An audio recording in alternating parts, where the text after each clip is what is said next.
grid there until we get to around about row number 9. Bingham and Fairhurst, can't see the number 48, but to be fair, with the sun becoming a little bit lower in the sky, we can't see much towards that end anyway. But green flag at the back, so the revs rise, clicking into first gear, all eyes to the lights, and away we go for this 7th lap.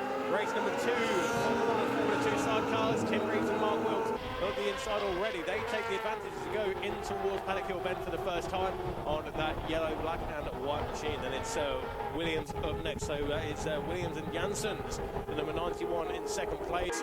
Of course, they've got experience in the British and World Championship as well. Likewise, Tim Reeves, of course, a multiple-time world champion.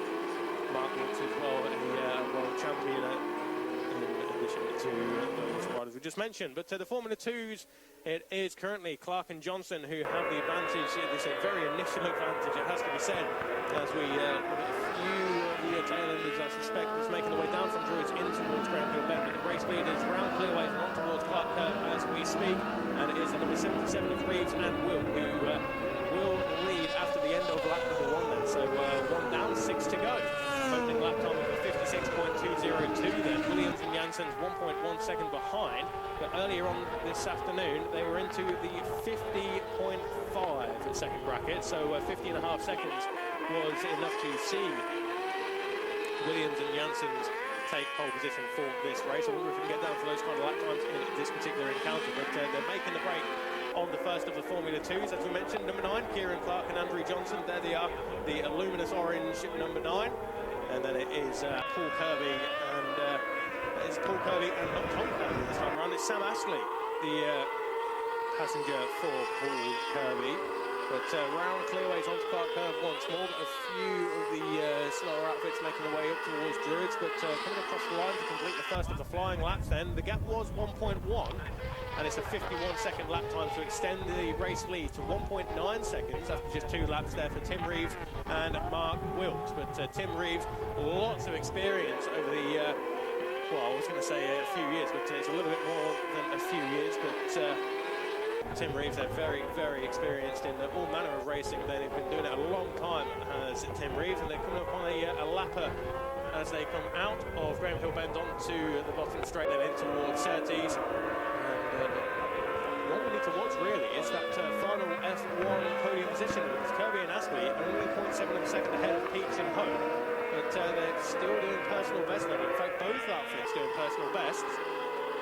That is for 4th and 5th place overall then. Gilbert and Winfield having a little bit of better time of things in this race than what they were earlier on this afternoon. As a cross line once more, leading to the gap now 1.9 seconds again. Very, very similarly matched on that previous lap then for Tim Reeves and Luke Williams. Looks like the number 65 machine of Jim Fayes and Mark Fox looking to make a move on Gilbert and Winfield. Of course, a former multiple champion is Simon Gilbert, been doing this again quite a few decades, I shan't say how many, but certainly very vastly experienced as well is number 11 of Simon Gilbert. But thankfully this time around he's not having a barbecue on circuit. He's just looking at the inside of one of the back markers there as he goes around Graham Hill Bend. But number 65 machine, as we mentioned just before the race got underway, previously using Yamaha power, they've moved over to the triple, the Triumph 765, I believe that is, for Jim Fayes and Mark Fox. But they seem to be enjoying things, picked up a few podiums and the odd race win here and there, did Jim Fayes and Mark Fox. So certainly coming into this season with a lot of confidence, it would seem. 50.963, the gap's closed at the front there between Reeves and Williams. They're making their way around Druids now, dropping down in towards Graham Hill Bend, and that gap is looking a little bit closer there. So it was 1.9, it's now 1.2. Luke Williams really got the bit between his teeth there. That's Tim Reeves just taking a look over his left shoulder to see whereabouts Luke Williams is, and the answer is he's getting a little bit closer every time he takes that look. But again, that battle rages on for that final podium position in the Formula 1s. Kirby and Astley doing everything they can to hold on to that 3rd place position ahead of Andy Peach and Josh Hope. 0.6 of a second is the gap.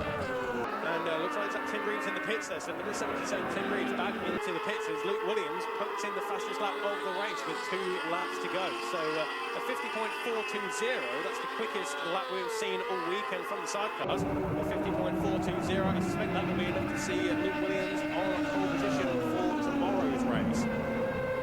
Further down the order then, as we see Tim Reeves and Mark Wilkes drop down the timing screen. As we mentioned, they are in the pits, but 11.2 seconds advantage now for Williams and Janssens over Kieran Clark and Andrew Johnson. So a Formula 2 machine in second place.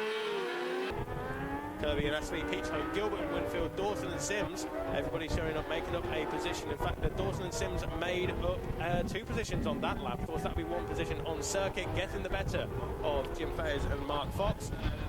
Likewise, number 32 machine of Will and Andy Smith, they made up a move there from Lee and Matt Easton. So the Smiths against the Eastons, as we're looking now for our race leader, William and Janssens. They're already through, they're up towards Druids now, with a very, very healthy buffer indeed. Around Druids they go, and Janssens, not familiar with Janssens, I have to admit, but it could well be the first time that they've partnered with each other, and it seems to be a good matching there, doesn't it, Keith, as they make their way onto the bottom straight for the final time.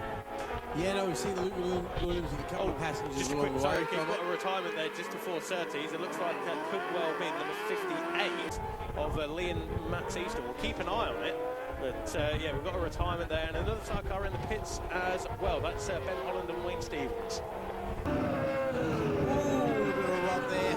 See James Fayers maybe leaving a little bit of green paint on that pink machine as he goes around the outside. And of course, he is definitely trying to hold on to the Dawson and Sims out in front of him. That's actually not for a battle in position overall, sorry, only for overall, not in class. But obviously, all being whoever's around you at the end of the race. Checkered flag goes to Williams. Janssens, I know Janssens in the chair there. That's Kieran Clark, Johnson next up. Kirby and Astley, Peachholm, Dawson and Sims, Gilbert and Winfield, Fayers and Fox, Wakely and Hilditch. And then in 9th place, 3rd in F2 class, and I suspect they might move up a place or 2. That's Lambert and King.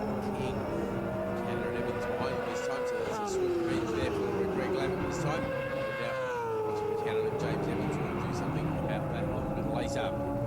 Next over the line, 666 machine. Again, another familiar name in sidecar racing there. It's James Hanks and Jonathan Kirk, the Wakefield entry. Smith and Smith, Thomas and Sigworth, Burns and Fairhurst, King and Miller Round your top